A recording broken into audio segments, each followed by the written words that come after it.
Let's check in with some breaking news on another front now. The June quarter inflation numbers will be released shortly by the Bureau of Statistics. And I want to bring in our business reporter, Ed Boyd. Ed, trimmed mean inflation, it's expected to fall to 2.7%. That would be the lowest since 2021, December of 2021.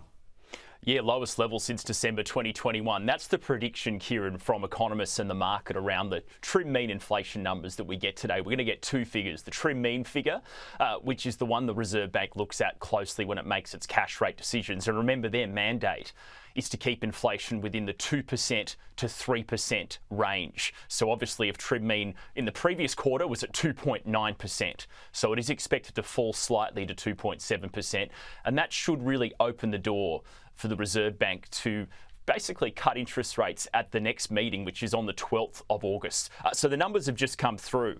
So we've got a few different inflation figures here. The trim mean figure has come in as expected at 2.7% at an annual rate. Looking at the quarterly figures, the quarterly figures are slightly better than expected. They've come in at 0.7% for the June quarter. And the headline inflation figure has fallen to 2.1%. So we're getting a range of different statistics here from the ABS.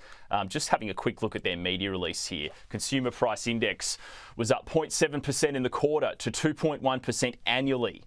It is slightly lower than anticipated for the market, which is good. The annual inflation to June 2025, 2.1%, down from 2.4% in the March quarter, lowest level since March 2021 quarter here. You can see the quarterly rate of inflation on the screen. Obviously, things got out of control in 2022 with inflation at 7.8% into the December quarter of 2022. Since then, the Reserve Bank's obviously lifted interest rates aggressively to basically cut consumer spending and stop retailers increasing their prices. And we've seen that reflected in the inflation rate falling. So you can see here quarterly 0.7% for the CPI, annual rate there of 2.1%. Just reading a bit more from the ABS. Trim mean annual inflation, this is the one the RBA looks at, was 2.7% to the June quarter, down from 2.9% in the March quarter.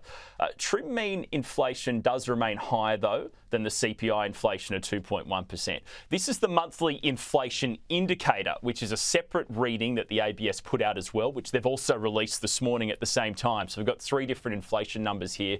For the month of June, the ABS say inflation was just 1% during the previous month of June. So you can see there that moves around a lot as well. But look, these figures obviously look reasonably good. Obviously, trim mean inflation is 2.7% at the moment. In the Reserve Bank's own forecasts, they did have it at 2.6%. So it is slightly higher than the Reserve Bank's forecast, but it has come in as expected, according to the markets and economists, Kieran, at 2.7%. So it's well within the RBA's target band.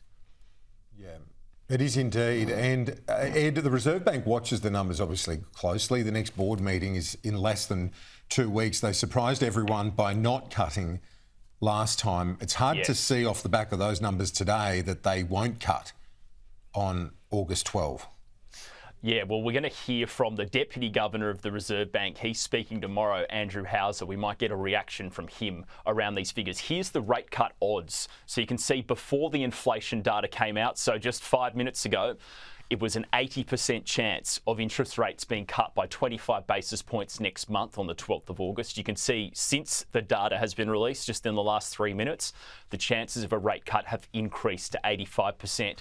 And I imagine we'll see that increase further over the coming hours, potentially up to 90%. Basically, today's numbers have opened the door in a big way for an interest rate cut. We might also have a live chart of the ASX 200 to have a quick look at the stock market reaction to today's figures. You can see that little ski jump on the very right-hand side of the screen shows the market has actually lifted a bit off the back of these numbers, which signals that, at least from investors' perspective, they do think rates are going to be falling next month. So here's the Aussie dollar.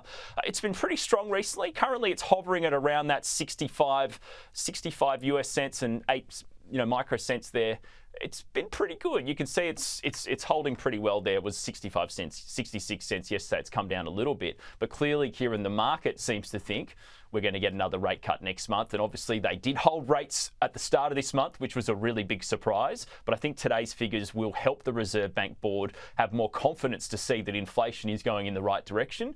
And it means they can cut rates again from the current level of 3.85%.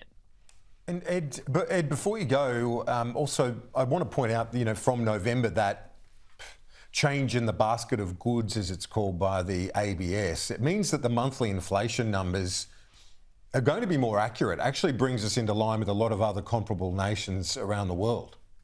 It sure does, Kieran. This is actually really good news. So Australia was the only nation in the G20, according to the Bureau of Statistics, that didn't have an accurate monthly inflation reading.